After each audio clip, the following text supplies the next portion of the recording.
पशुओं पर, पक्षियों पर, आम व्यक्तियों पर भी इस मालिक की वाणी का प्रभाव धीरे धीरे पड़ रहा है। जैसे एक सर्प डस जाता है।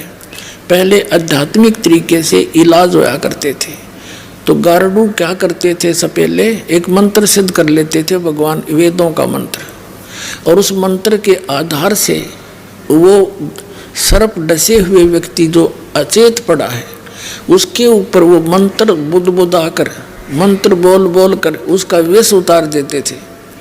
अब ना तो वो व्यक्ति सुन रहा है मंत्र बोल रहे के है, क्योंकि वो शरीर उस वो तो अचेत पड़ा हुआ है, उस बॉडी का जो विष था उस मंत्र ने उतार दिया, जबकि उस बॉडी वाला, शरीर वाला वो जीव था वो सुन भी नहीं रहा था, यूँ बोल रहे कि है।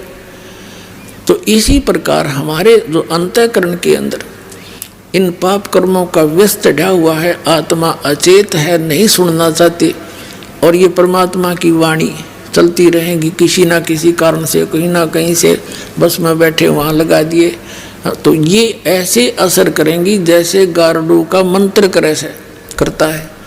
तो उनके भी एक दिन वो आत्मा का विष उतर जाएगा, उसको भी तड़प पड़ेगी। तो इन काल ने तो सबके अंतःकरण खराब करा दिए। अब दयाल अपने बच्चों को फिर संभाल रहा है, सभी उसके बच्चे हैं, पूरा विश्व के प्राणी है, जो भी दुखी है सुखी उस मालिक का बच्चा है। और जो दुखी हैं 99% से भी ज़्यादा व्यक्ति, वैसे तो 100% दुखी हैं, लेकिन 99% तो कति दुखी है। 1% ये झूठे सुख में, ये थोड़े से पैसे वाले कार कोठी है, ये हमने दिखे सुखी हैं। हम उस दृष्टिकोण से दास कर रहा है कि वो उनको मान लो तुम सुखी, बाकी किससे का सुख नहीं। तो कहने का भाव ये है कि फिर वो परमात्मा फिर इनसे दुखी है आपसे, जैसे किसी का बालक दुखी हो जा, माँ बाप को भी नींद आनी बंद हो जाती है, तो वो परमात्मा युगों से दुखी है आपके लिए। कबीर साहब कहते हैं, मैं रोवत हूँ सृष्टि को, ये सृष्टि रोवे मोहे, गरीबदास इस वियोग को समझ न सकता कोई।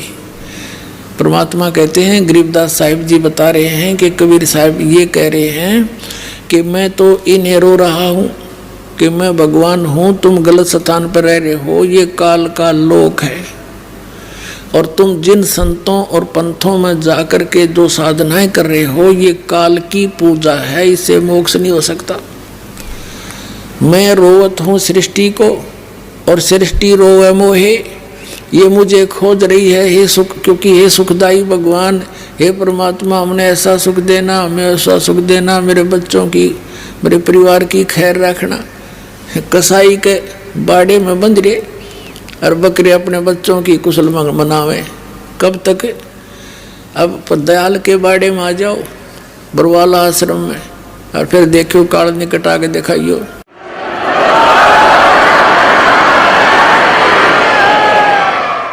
अब परमात्मा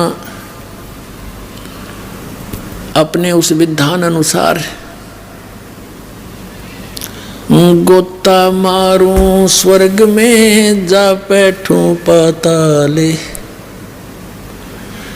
गरीबदास ढूंढता फिरूं मैं अपने हीरे मोती लाल।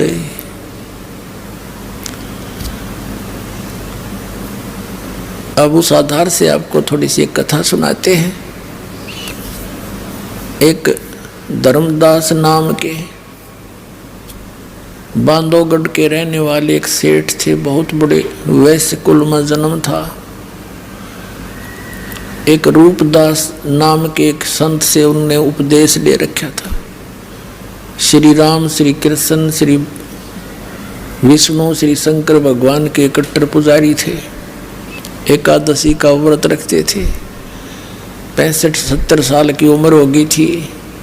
घर में मतलब वैष्णु साधु जैसा वेशभूषा बनाकर एक तिलक लगा के माथे पे और एक कंठी माला गले में डाल कर एक उसकी तुलसी के लकड़ी की, यानी पूर्व जो भी वैष्णु परंपरा से दीक्षित प्राणी जो व्यक्ति होते थे उनको ये ऐसी वेशभूषा बना देते थे वह संत जन। और रूपदास जी ने जो साधना बताई थी, गीता जी का नित्य पाठ किया कर, रामकृष्ण की पूजा किया करो, रामकृष्ण विष्णु शिव जी की, और एकादशी का व्रत रखो, 68 तीर्थों में जाने से बड़ा पुण्य होता है।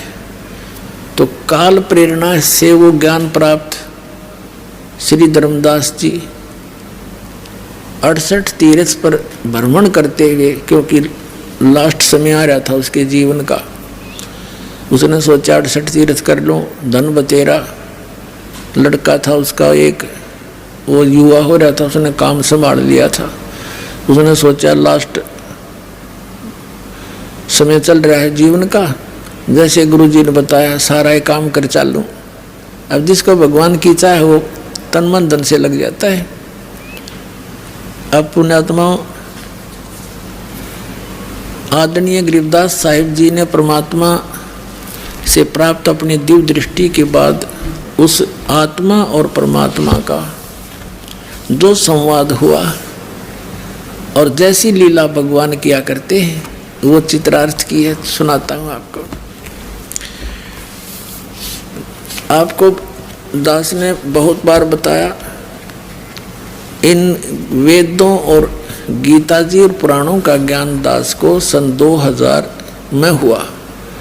उससे पहले सन 1988 से सन 2000 तक 12 वर्ष तक इस दास ने इस गरीबदास साहिब जी की वाणी के आधार से सत्संग किया, और इसके आधार से जो सत्संग किया